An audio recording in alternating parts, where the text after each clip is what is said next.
అందరికీ నమస్కారం.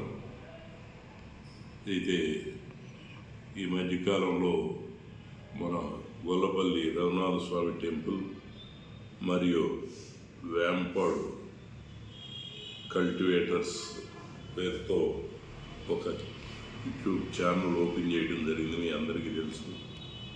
ఓపెన్ చేసిన రోజున తెలియజేసాం. తరువాత ఆ రోజు మరి మనం సుప్రీంకోర్టు వారు ఇచ్చినటువంటి రాజీ పరిష్కార తీర్పు గురించి కూడా ఆ రోజున మీ ముందు ఉంచి అందరూ రెండు రోజులు చర్చించుకుని మీ అభిప్రాయాలు ఏమంటే ఏదన్నా మీకు నివృత్తి చేయటానికి అనుమానాలు కానీ ఉంటే మరి మేము దాని ద్వారా ఆహ్వానించడం జరిగింది. అయితే ఆ తదుపరి రోజున మన ఊరు మన గొల్లపల్లి గ్రూప్లో మరి గోవినేని రఘు గారు ఒక ఇది పెట్టి ఉన్నారు. అయితే దాంట్లో మరి మన మాజీ సర్పంచ్ గోవినేని శ్రీనివాస్ కుమారప్పారావు గారు అలాగే కొంతమంది పేద రైతులతో చాలా కాలం పూర్వమే హైకోర్టులో ఈ సుప్రీంకోర్టులో ఒప్పుకొచ్చిన దానికి మేము వెళ్ళలేదు కాబట్టి అది మాకు వర్తించదు, మేము పేద రైతులు, మేము ఏనాటి నుంచి ఉన్నామని చెప్పేసి వాళ్ళ వాదన వినిపించడానికి వెళ్ళినట్టు అది ఇప్పుడే అమలు వాయిదాలకు వస్తున్నట్టు మరి గోవినేని రఘు గారు తెలిపారు. ఈ పేద రైతులు ఈ మాజీ సర్పంచ్ గారు రఘు గారి దగ్గర కొంత సబ్జెక్ట్ అవగాహన ఉంది కాబట్టి రమ్మనగా వారు కూడా వెళ్ళి మరి లాయర్ గారితో మాట్లాడుతూ చర్చించడం జరిగింది. ఇది ఒక పరిణామం.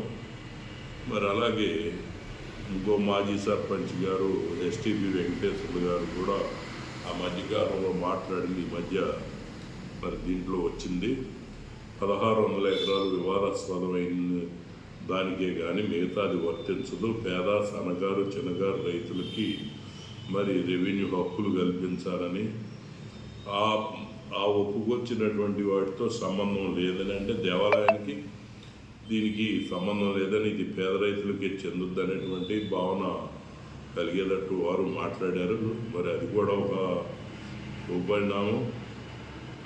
అయితే ఈ విషయాన్ని మేము గతంలో అనేక ఉద్యమాలు నిర్వహించినప్పుడు కూడా మేము అలాగే 1600 ఎకరాలు ఎవరో వచ్చిన దానికి మరి మా స్థానిక గ్రామ రైతులు బలైపోవాలా, ఇది మాకు వర్తించదనేటువంటి వాదన కూడా అప్పుడులో చేశాం.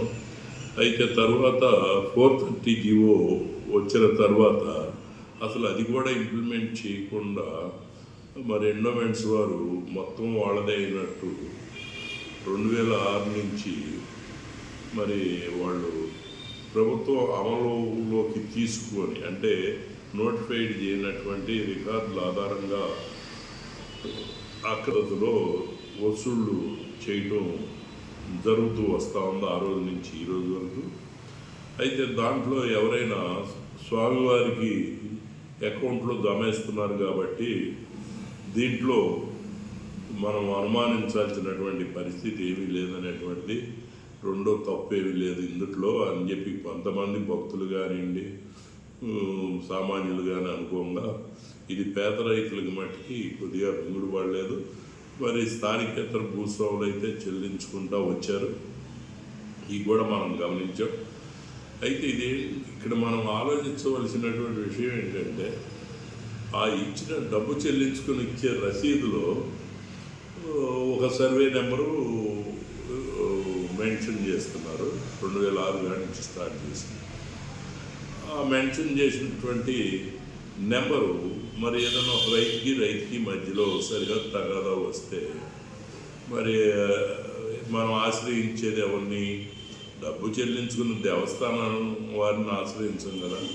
వారు వేసిన సర్వే నెంబరు రెవెన్యూ వారు ఆమోదించబడి ఉంటారు కాబట్టి రెవెన్యూ కార్యాలయానికి వెళ్తాం.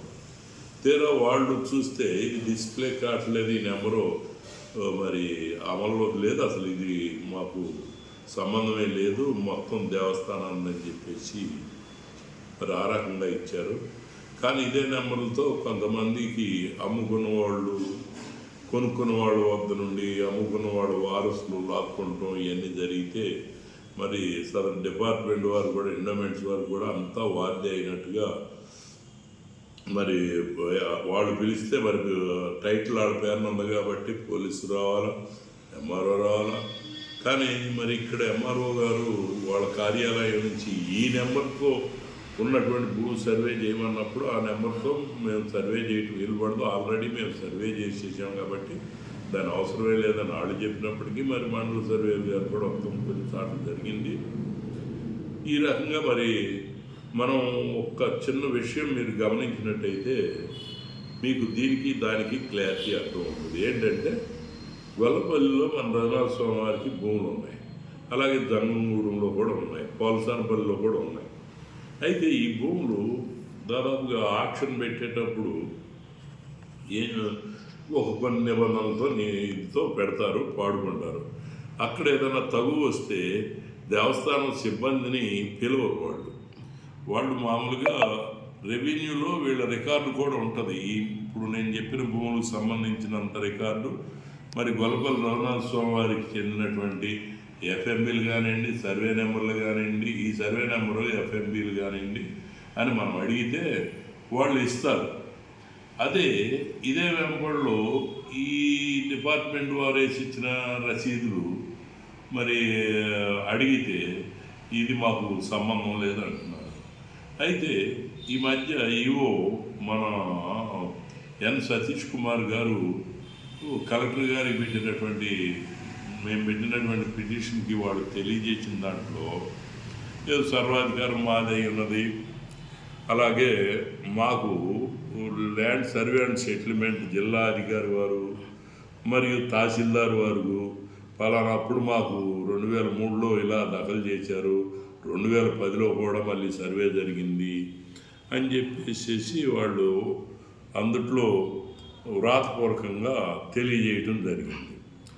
మరి వాళ్ళు రాకుండా మరి ఆ సర్వే నెంబర్లో మళ్ళీ మేము ఆర్టీఐ కింద అడిగితే మరి కలెక్టర్ గారు కానీ collector office land and settlement survey and settlement అధికారి వారు కానీ తహసీల్దార్ వారు కానీ మరి మేము అడిగాం వేంపాడు భూమిలో మరి ఈ రకంగా ఈవో గారు చెప్పి ఉన్నారు, మాకు ఇచ్చి ఉన్నారు, కాబట్టి మీరు దీని మీద మీరు ఇచ్చినటువంటి రికార్డు మీ దగ్గర కూడా ఉంటుంది కదా, దాని వివరాలు మాకు తెలియజేయమని చెప్పి పెడతాం జరిగింది. అలాంటిది ఏమీ జరగలేదు, ఆ సమాచారమే మా వద్ద లేదు, ఆ సమాచారం మా వద్ద లేదన్నారు. ఇప్పుడు మీరు ఇక్కడ క్లారిటీగా అర్థం చేసుకోవాల్సిందంటే ఆ సమాచారం లేనప్పుడు వాళ్ళ కార్యాలయంలో ఆఫీస్ కాపీ ఉంటుంది, రికార్డు ఉంటుంది, అవసరమైతే జిల్లా కలెక్టర్లు సిసిఎల్ఆర్ దాకా ఉంటాయి ఇవన్నీ కూడా.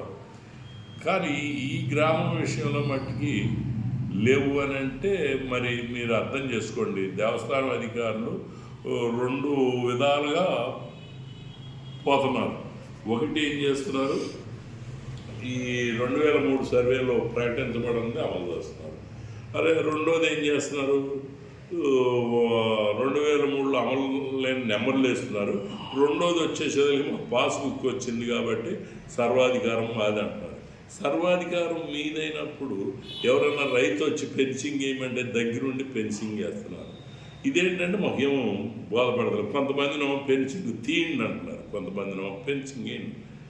మీరు కింటా వేరుశనక్కాయ కట్టించుకోవాల్సిన వాళ్ళు మీ రికార్డు దాఖలా ఏదైనా ఉంటే ఆ రైతుకి నోటీస్ ఇవ్వాలి, కట్టకపోతే కోర్టులో క్లెయిమ్ చేయాలి, దానికి ఎదురు క్లెయిమ్ చేయడానికి రైతు అనర్హుడు అనేది సుప్రీంకోర్టు చెప్పింది. అలా కాకుండా ఒక ఏంటో గూండాల మాదిరిగా మీ సిబ్బందిని పంపించేసి ఇంకో రకంగా చేస్తామంటే ఇంకా వీళ్ళు చేసిన అనేకమైన తప్పులు మా దగ్గర ఆధారాలతో ఉన్నాయి. కాబట్టి ఈ సుప్రీంకోర్టు జడ్జిమెంట్ యొక్క ఇది 400 ప్రభుత్వం చంద్రబాబు నాయుడు గారు ఇచ్చినటువంటి 430 జీవోలో కూడా పేద రైతులకి అన్యాయం జరిగింది, ఇది ఒప్పురాని వాళ్ళకి వర్తించదని చెప్పి మన గోవినేని రఘు గారు, మరి అలాగే శ్రీనివాస్ కుమార్ అప్పారావు, మరి ఎస్టీపీ వెంకటేశ్వర్లు గారు, 2 మాజీ సర్పంచులు, మరి వ్యవహారం అంతా తెలిసినటువంటి వారు ఉన్నారు. కాబట్టి వీళ్ళ నడుకులోనే పేద రైతులందరూ ప్రయాణం చేయాలని తల ఒక